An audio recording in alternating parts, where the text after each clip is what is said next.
The film begins during World War II with a boy named Angus, a boy who loves the sea but is afraid to go near it. He always imagines that if he goes into the water, he'll drown and no one will be able to save him. He loves collecting seashells, just as he used to do with his father, and he finds a large, lightweight rock that he decides to keep. His mother, Anne, comes to get him so they can go home together. He goes to the house's storage room to put away the seashells and the large rock. He starts looking at the rock and notices that it's peeling, has a strange color, and a sticky substance oozing from it that looks like egg whites.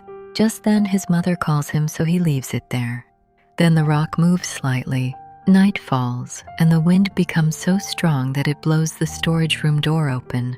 Angus goes down to the storage room but finds the egg lying on the floor broken. He begins to sense movement around him and things falling.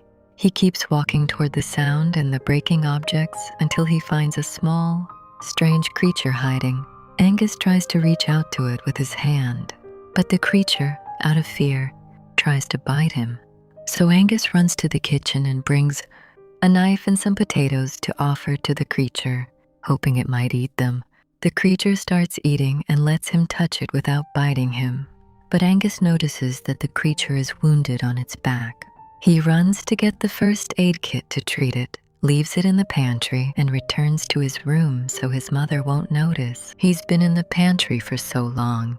The next day comes, and he wakes up to the sound of an army battalion stationed at the entrance to their house. Captain Thomas knocks on their door and tells them that the battalion will remain in their backyard on orders from headquarters for a specified period, and that only the officers will be allowed inside the house.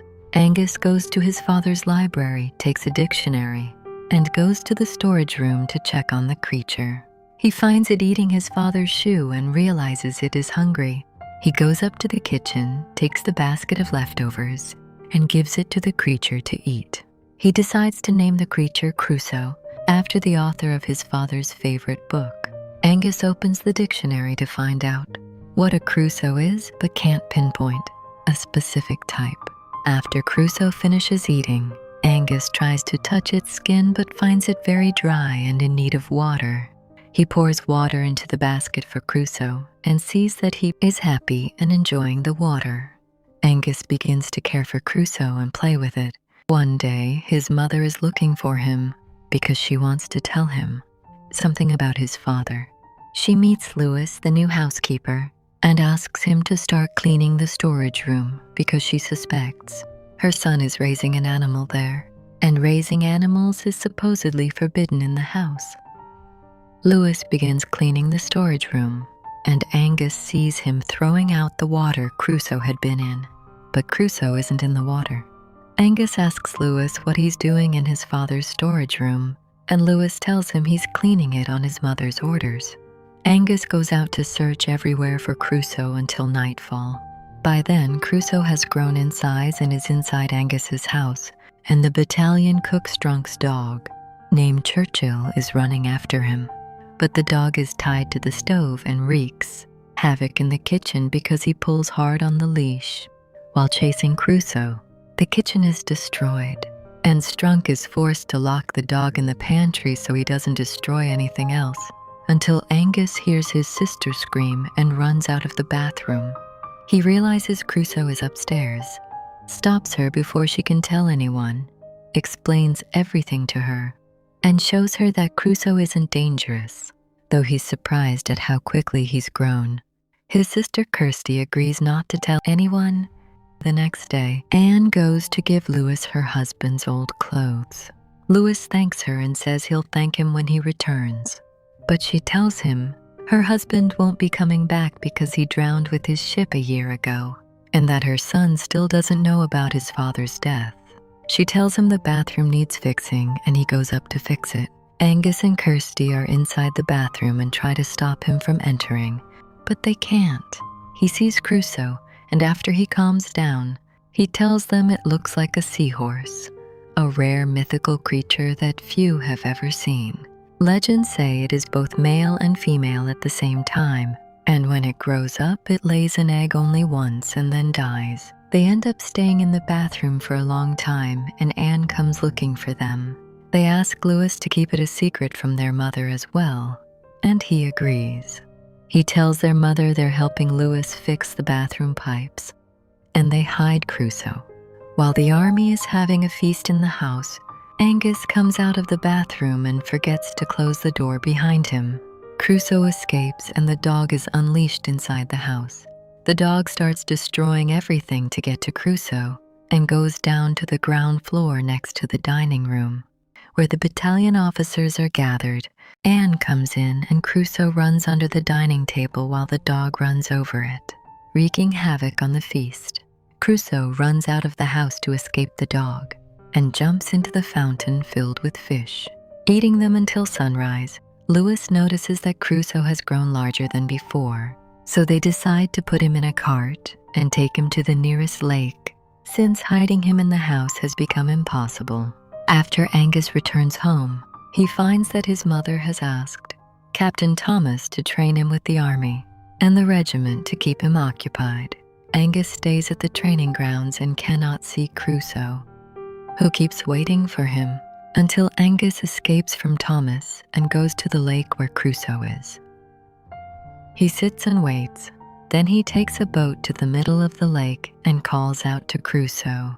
Crusoe appears, and he is very large and massive because of what he has eaten in the lake. He wants to play with Angus just as he did before.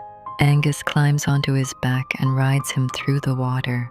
Angus is scared because he is afraid of the water, but he gets used to it and stays on Crusoe's back until he finds that a large military net blocks the lake. After they finish playing, Crusoe returns to the shore, and before Crusoe goes underwater, Strunk grabs him by the tail while he's in the water. Angus returns home and tells Louis and Kirsty what happened, and he's very happy. The next day comes, and Captain Thomas takes them to see the army's operations on the hill and the battalion's plan to strike the Germans if they approach the area by sea. He demonstrates the artillery's firepower, and they test fire rockets at the lake where Crusoe is. Angus tries to stop them but fails, and the rockets strike. Because Angus got too close to the rockets and nearly got hurt, his mother punished him and locked him in the house. A town resident is certain he saw Crusoe once and keeps watching the lake with a photographer to snap a picture the moment he appears, but he fails, and he fakes a photo in his quest for fame. The photo spreads through the newspapers, and Strunk assures his friend that he really did see him, and they decide to hunt him down to become famous. Meanwhile, Angus runs away from home to check on Crusoe after the rockets hit, and Louis goes with him. They reach the lake's shore, and Angus calls out to him. Crusoe appears and tries to attack them, but Louis saves them.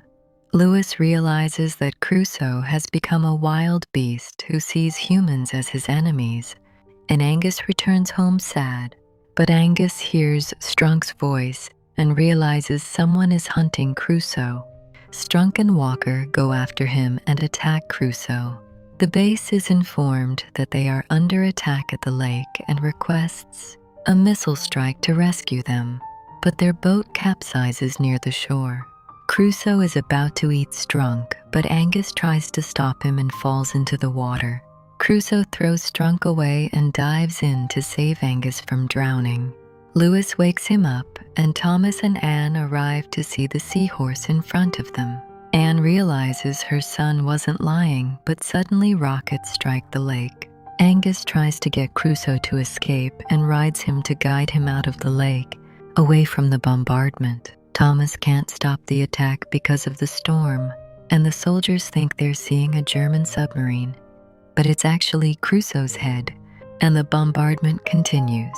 The net is raised to prevent Crusoe from escaping, and Thomas and Anne arrive in a boat to rescue Angus. Angus decides to let Crusoe hide underwater, away from the bombardment. Crusoe goes underwater, then makes a massive leap over the net, breaks through the towers, and finally escapes into the sea.